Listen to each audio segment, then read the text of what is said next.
Hi అండి. మనం ఈరోజు మామిడికాయ చికెన్ ఎలా తయారు చేసుకోవాలో చూద్దాం. దానికి కావాల్సిన పదార్థాలు: 1 కేజీ చికెను, 100 ml ఆయిల్, ఒక మీడియం సైజు ఆనియన్ కట్ చేసి పెట్టుకున్నాను, ఒక 3 పచ్చిమిర్చి, కొంచెం కరివేపాకు, కొద్దిగా పుదీనా, 4-5 లవంగాలు, 1 టీ స్పూను సాజీరా, కొత్తిమీర కొద్దిగా, కారం 2 టేబుల్ స్పూన్లు, సాల్ట్ తగినంత, పసుపు 1/2 టీ స్పూను, 2 టేబుల్ స్పూను అల్లం వెల్లుల్లి paste, 2 table spoon garam masala, పుల్లటి మామిడికాయ ముక్కలు 1 కప్పు తీసుకొని బాండీ పెట్టుకున్నాను.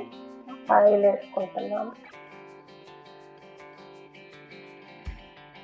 ఆయిల్ వేడెక్కాక ఆనియన్స్ వేసుకుంటున్నాం. లవంగాలు 4-5, సాజీరా కొద్దిగా,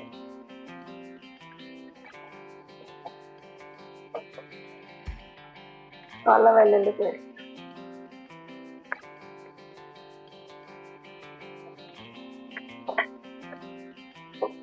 ఇవి గోల్డెన్ కలర్ వచ్చే వరకు వేయించుకోవాలి. పచ్చిమిర్చి వేసుకున్నాను, కరివేపాకు, పుదీనా, ఇవన్నీ పచ్చివాసన పోయే వరకు, అల్లం వెల్లుల్లి పేస్ట్ పచ్చివాసన పోయే వరకు, ఆనియన్స్ కలర్ వచ్చే వరకు మగ్గించుకోవాలి.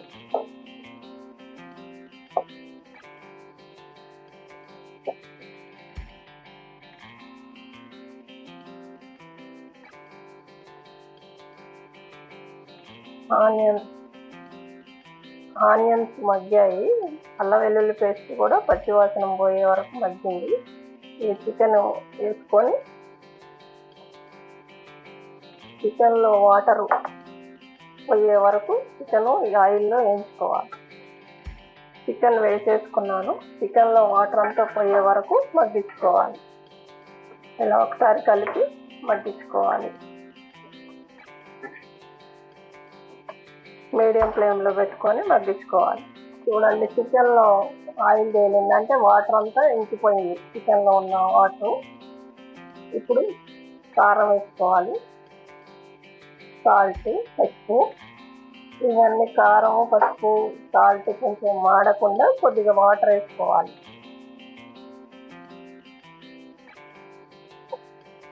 మొత్తం కలిపి మూత పెట్టుకొని ఒక 10 నిమిషాలు మీడియంలో పెట్టి ఉడికించుకోవాలి.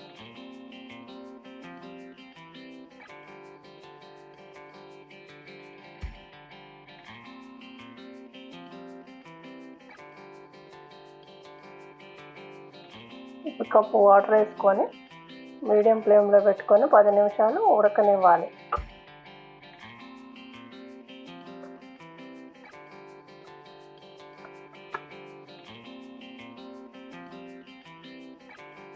ఇంతకుముందు కోసి పెట్టుకున్న మామిడికాయ ముక్కల్ని నేను పేస్ట్ చేసుకున్నాను. ఎందుకంటే కర్రీ గ్రేవీగా వస్తుంది పేస్ట్ చేసుకుంటే, అందుకని పేస్ట్ చేసుకున్నాను.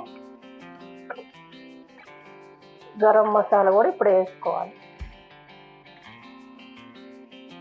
చికెన్ 80% ఉడికాక మామిడికాయ పేస్ట్ వేసుకోవాలి. కారం మామిడికాయ పులుపుని బట్టి సాల్ట్ కానీ కారం కానీ అడ్జస్ట్ చేసుకోవాలి తగినంత. కలుపుకున్నాం కదా, లో ఫ్లేమ్లో పెట్టుకొని 10 నిమిషాలు ఉడికించుకోవాలి. చూడండి, ఆయిల్ పైకి తేలింది అంటే కూర ఉడికినట్టు. ఇంకా కొత్తిమీర వేసుకొని సర్వ్ చేసుకున్నాం. ఎప్పుడు నార్మల్ చికెన్ కాకుండా ఈ సమ్మర్లో మామిడికాయ చికెన్ కూడా ఇలా ట్రై చేసి చూడండి. నచ్చినట్లయితే లైక్ చేయండి, షేర్ చేయండి, సబ్స్క్రైబ్ చేసుకోండి. లాస్ట్లో ఒకసారి కారం ఉప్పు చెక్ చేసుకోండి, ఏమన్నా తక్కువ అయితే వేసుకోవాలి.